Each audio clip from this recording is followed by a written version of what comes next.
Hello friends, 12th standard half-yearly exam கான தமிழுக்கான most important selected questions already நான் update பண்ணக்கூடிய selected questions மாதிரி நீங்க இந்த அரையாண்டு தேர்வுல full mark ஸ்கோர் பண்றதுக்கு எந்தெந்த கேள்விகள் படிச்சிருக்கணும் அப்படிங்கிறது இந்த क्वेश्चन பேப்பர் மட்டும் படிச்சா போதுமா அப்படினா இந்த क्वेश्चन பேப்பர் மட்டும் உங்களுக்கு ஷோ பண்ண போறது இல்ல. இதோட சேர்த்து நீங்க இதுல இருக்கக்கூடிய 2 மார்க் 4 மார்க் 6 மார்க் இல்லாம அடிஷனலா என்னென்ன படிச்சிருக்கணும் அப்படிங்கிறது சேர்த்து தான் இந்த வீடியோல சொல்லியிருக்கேன். வீடியோவை ஸ்கிப் பண்ணாம பாருங்க. அதுபோக இந்த PDF டவுன்லோட் பண்றதுக்கான லிங்க்கும் இம்பார்ட்டன்ட் क्वेश्चन மட்டும் இருந்தா எனக்கு ஹெல்ப்ஃபுல்லா இருக்கும் அப்படி நினைக்கிறவங்களுக்கு அந்த இம்பார்ட்டன்ட் क्वेश्चनக்கான PDFும் டவுன்லோட் லிங்க் டிஸ்கிரிப்ஷன்ல கொடுக்கிறேன், நீங்க டவுன்லோட் பண்ணிக்கலாம்.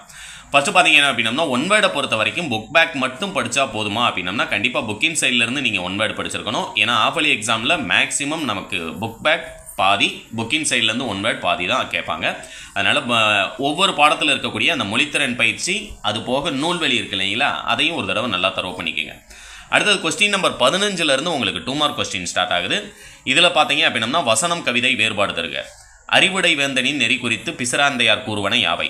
நஞ்சுண்பவர் என வள்ளுவர் யாரை இடித்துரைக்கிறார்? அகநானூற்றில் உள்ள எத்தனை பிரிவுகள் எத்தனை, அவை யாவை? அகநானூற்றினுடைய பிரிவுகள் அப்படிங்கிறது இந்த வருஷம் நமக்கு பப்ளிக் எக்ஸாம்லையும் கேட்டிருந்தாங்க. களிச்சியானை நினை, மணிமேடை பவளம், நித்தில கோவை அப்படின்னு சொல்லி அந்த 3 பிரிவுகளுடைய பெயர் வந்து நீங்க எழுதியிருக்கணும். ஆனால் இந்த கேள்விகள் மட்டும் படித்தா போதுமா அப்படின்னம்னா கண்டிப்பாக நீங்கள் முதல் யூனிட்டில் இருக்கக்கூடிய நடையழகியல் பற்றி தொல்காப்பியம் கூறும் கருத்து உரைநடையை பொறுத்த வரைக்கும் இதில் கொடுத்துருக்காங்க இல்லையா, நடையழகியல் பற்றி தொல்காப்பியம் கூறும் கருத்து, பருவத்தை பயிர் செய், நேர மேலாண்மையோடு பொருத்தி எழுதுக, முறைவைப்பு என்றால் என்ன? நமக்கு செயல்லையும் ஒரு 2 மார்க் क्वेश्चन புக்கின் சைட்லேருந்து கேட்டிருக்காங்க, உரைநடையிலையும் ஒரு 2 மார்க் क्वेश्चन புக்கின் சைட்லேருந்து கேட்டிருக்காங்க. இது போக ஃபர்ஸ்ட் 3 யூனிட்ல இருக்கக்கூடிய 2 மார்க் எல்லாத்தையும் தரவு பண்ணிக்கங்க. அப்படி இல்லை அப்படின்னா இம்பார்ட்டன்ட் क्वेश्चन மட்டும் இதை மட்டும் படித்தா போதும் அப்படின்னு செயல் உரைநடை ரெண்டுலையுமே உங்களுக்கு 2 மார்க் क्वेश्चन நான் அப்டேட் பண்ணியிருக்கேன். அடுத்தது 7 2 மார்க் எந்தெந்த பேஜ் நம்பர்லேருந்து நமக்கு வரும் அப்படின்னு உங்களுக்கு ஒரு டவுட்ஸ் இருக்கும். தமிழில் பிழையின்றி எழுதுவதற்கு மேற்கொள்ள வேண்டிய முயற்சிகள். அடுத்து கலைச்சொல் 8 யூனிட்ல இருக்கக்கூடியது தரவு பண்ணிக்கங்க. இந்த கீழ்காணும் சொல்லுறுப்புகளை பிரித்தும் சேர்த்தும் தொடரமைக்க உங்களுடைய புக்கில் பேஜ் நம்பர் 76ல் இருக்கும். இதை ஒரு தடவை நல்லா தரவு பண்ணிக்கங்க. அடுத்து கீழே பார்த்தீங்க அப்படின்னம்னா உங்களுக்கு பகுபத உறுப்பிலக்கணம், புணர்ச்சி விதி. இது முடிஞ்சதுக்கப்புறமா ஏதேனும் ஒன்றனுக்கு புணர்ச்சி விதி, பேச்சு வழக்கை எழுத்து வழக்காக மாற்றுக, நிலத்தை கிளறணும்டா அப்போதான் வகுறு நிறையும், நான் பஸ்ஸில் வாரேன், சொல்லி முடிக்கும் முன் கார் புறப்பட்டது. இது ஒன்று புக்கின் செல்லேருந்து கேட்டிருக்காங்க. ஆனால் நிலத்தை கிளறணும்டா அப்போ தான் வகுறு நிறையும், ஊட்டாண்ட விளையாண்ட குழந்தைய அப்பா எங்கே இஸ்தின்னு போனார். இந்த மொழிபெயர்த்திறன் பயிற்சி இருக்கு இல்லைங்களா, அது வந்து 100% உங்களுக்கு எக்ஸாமில் வரக்கூடியது. அடுத்தது தொடரில் உள்ள மரபு பிழைகளை நீக்கி எழுத, ஆட்டு தொழுவத்தை சுற்றிலும் எலி பொந்துகள் அமைத்திருக்கின்றன. இதில் பார்த்தீங்க அப்படின்னம்னா யானை கன்றும் யானை குட்டியும் கொடுத்துருப்பாங்க, யானை கன்றும் இதோடு சேர்ந்த மொழித்திறன் பயிற்சி 5 இருக்கும். அதை ஒரு தடவை தரவு பண்ணிக்கங்க. அடுத்து பொருள் வேறுபாடு அறிந்து, கான் கான், திண்மை திண்மை, வழி வழி வழி, இது ஒன்று. அடுத்து தலைமை வெங்காயம் அப்படின்னு ஒரு கொஸ்டின் இருக்கும். தலைமை அப்படின்னம்னா தலைமை ஆசிரியர் மிகவும் சிறப்பாக செயல்படுகிறார், தலையில் மை தடவி என்னுடைய தாத்தா இளமையாக காணப்படுகிறார் அப்படின்னு சொல்லிட்டு அந்த தலைமை வெங்காயம் வச்சு பிரிச்சு எழுதும் இல்லையா, அந்த ஒரு மொழித்திறன் பயிற்சி படிச்சுக்கோங்க. அடுத்து 4 மார்க் கொஸ்டினை பொறுத்த வரைக்கும் 100% இதில் இருக்கக்கூடியது மட்டுமே உங்களுக்கு போதுமானது. அதாவது மேலே கொடுத்துருக்க செயல் பகுதியில் வாடைக்காலத்தில் கோவலர்கள் எவ்வாறு பாதுகாப்பை தேடினர், இயல் 2, நெல் சேர பெண்கள் ஒப்பு, இத்தொடரின் வழி நின்று பண்டமாற்று வணிகத்தை விளக்குக, இது புக்கின் சைட்லேருந்து கேட்டிருக்காங்க.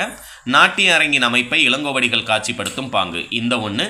யானை புக்க புலம்போல தானும் முன்னான் உலகமும் கெடுமே, உவமையும் பொருளையும் பொருத்தி, இதோட சேர்ந்து நீங்கள் அடிஷனலாக படிச்சிருக்க வேண்டியது அதே 8வது யூனிட்ல இருக்கக்கூடிய அதிசய மலரில் எவ்வாறு முளைத்ததாக தமிழ்நிதி கூறுகிறார், அந்த ஒரு 4 மார்க் கொஸ்டின் சேர்த்து படிச்சுக்கோங்க. அதே பாடத்திலேயே எங்கிருந்தோ வருகிறது வண்ணத்து பூச்சி ஒன்று, நாளை பறவைகளும் வரம் கோடும், இடம் சுட்டி பொருள் விளக்கம் தருக, அந்த ஒரு கேள்வியும் படிச்சுக்கோங்க. அடுத்து உரைநடை பகுதியை பொறுத்த வரைக்கும் வேளாண் மேலாண்மை குறித்து நீவேர் பரிந்துரைப்பனவற்றை, இது ஒன்று. திரைப்படத்தின் காட்சியின் ஆற்றலை எடுத்துக்காட்டுடன் புலப்படுத்துக, இது ஒன்று. மழை வெள்ள பாதுகாப்பிலிருந்து பாதுகாத்து கொள்ளும் முன்னெச்சரிக்கை நடவடிக்கை, பேரிடர் மேலாண்மை விளக்கம் தருக, இயல் 2ல் ரெண்டுமே இயல் 2. இந்த மழை வெள்ள பாதுகாப்பும் இயல் 2, பேரிடர் மேலாண்மை விளக்கம் தருக அதுவும் இயல் 2. அதே மாதிரி சங்க பாடல்களில் ஒலிக்கோலம் குறிப்பிடத்தக்க பண்பாகும், இயல் 1ல் இருக்கக்கூடிய 4 மார்க் கொஸ்டினையும் சேர்த்து படிச்சுக்கோங்க. அடுத்தது 4 மார்க் கொஸ்டின் அணி இலக்கணத்தை பொறுத்த வரைக்கும் கொஸ்டின் நம்பர் 39ல் நமக்கு அணி இலக்கணம் தான் கேட்பாங்க. அணி இலக்கணத்தை பொறுத்த வரைக்கும் நீங்கள் படிச்சிருக்க வேண்டியது 3 அணி இலக்கணம். நிரல் நிறை அணியை சான்றுடன் விளக்குக, இன்னொன்று சொற்பொருள் பின்வரு நிலை அணியை சான்றுடன் விளக்குக, 3வது ஏகதேச உருவக அணியை சான்றுடன் விளக்குக, இது 3. அடுத்ததாக உங்களுக்கு நயம் பாராட்டல் 1 2, அடுத்ததாக உங்களுடைய புக்கில் பேஜ் நம்பர் 103 இருக்கக்கூடிய மொழித்திறன் பயிற்சி. இதில் பார்த்தீங்கன்னா 39 கேட்டிருக்காங்க இல்லையா, குற்றம் பார்க்கின் சுற்றம் இல்லை ஊழி பெயரனும் தாம் பெயரார். இது எங்கே இருக்குது அப்படின்னம்னா உங்களுடைய புக்கில் பேஜ் நம்பர் 103 இருக்கும். இந்த 3 படிச்சிருந்தீங்கன்னா இந்த 3 4 மார்க்குமே ஈஸியாக உங்களால் அட்டன் பண்ண முடியும். அடுத்ததாக நெடுவினாவை பொறுத்த வரைக்கும் திருக்குறளில் இருக்கக்கூடிய 2 நெடுவினா, அறிவுடைமை வாழ்வின் உயர்விற்கு துணை நிற்கும் இந்த ஒன்று, செய் நன்றி அறிதல் என்னும் அதிகாரத்தின் வாயிலாக வள்ளுவர் உரைப்பவற்றை தொகுத்து உரைக்க. இது 2 படிச்சுக்கோங்க செயல் நெடுவினாவுக்கு. உரைநடையை பொறுத்த வரைக்கும் சென்னை ஒவ்வொரு நகரத்திற்கும் வரலாறும் வடிவழகும் உண்டு 2023 கேட்டிருந்தாங்க, 24 கேட்கல. இந்த வருஷம் 25 ஆஃபலி எக்ஸாம்லையும் பப்ளிக்லையும் உங்களுக்கு கேட்கறதுக்கு சான்ஸ் இருக்குது, அதை ஒன்று படிச்சுக்கோங்க.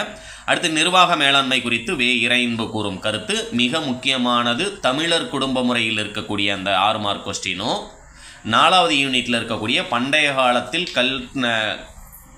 கற்றல் கற்பித்தல் முறையில் ஏற்பட்டுள்ள மாற்றங்களை தொகுத்து எழுதுக அந்த ஒரு கேள்வியும் சேர்த்து படிச்சுக்கோங்க. அடுத்து 46வது நெடுவினாவை பொறுத்த வரைக்கும் சாலை விபத்தில்லா தமிழ்நாடு. இது லாஸ்ட் இயர் பப்ளிக் எக்ஸாம்லையும் கேட்டிருந்தாங்க. இந்த ஒரு கேள்வி கோடைமலை கதை வாயிலாக இது தேவையில்லை. இதுக்கு பதிலாக நம்ம என்ன செய்கிறோம் அப்படின்னம்னா மருதனின் பண்பு நலன்களை தொகுத்து கட்டுரையாக்குக அது ஒன்று. பாரதியின் கடிதம் வாயிலாக நீங்கள் தெரிந்து கொள்ள வேண்டிய சமூகப்பற்று மொழிப்பற்று இந்த 3 கேள்வியும் படிச்சுக்கோங்க. மனப்பாட பாடலை பொறுத்த வரைக்கும் ஆல்ரெடி ஒரு 4 மனப்பாட பாடல் நான் ஏற்கனவே சொல்லியிருப்பேன். கம்ப ராமாயணத்தில் இருக்கக்கூடிய நெடுவினா ரொம்ப ரொம்ப இம்பார்ட்டன்ட் உங்களுக்கு, புரியுங்களா? அடுத்தது கம்பராமாயணம் இயல் 1 இருக்கக்கூடிய ஆக்கியோன் பெயரே வழியே இல்லை. அடுத்து ஒருமையுடன் நினது திருமலரடி நினைக்கின்ற உத்தமர்தம் உறவு வேண்டும் உள்ளொன்று வைத்து புறமொன்று பேசுவார் உறவுகளமாவை வேண்டும். அந்த பாடத்தில் இருக்கக்கூடிய ஒரு நெடுவினா, அந்த பாடத்தில் இருக்கக்கூடிய மனப்பாட பாடல் படிச்சிருந்தீங்க அப்படின்னா இந்த எக்ஸாமை ரொம்ப சிறப்பாக உங்களால் அட்டன் பண்ண முடியும். இந்த PDF டவுன்லோட் பண்ணுறதுக்கான லிங்க் டிஸ்கிரிப்ஷனில் கொடுக்குறேன், டவுன்லோட் பண்ணுங்கள். உங்களுடைய ஃப்ரெண்ட்ஸ்க்கும் மறக்காமல் ஷேர் பண்ணிடுங்க. தேங்க்யூ.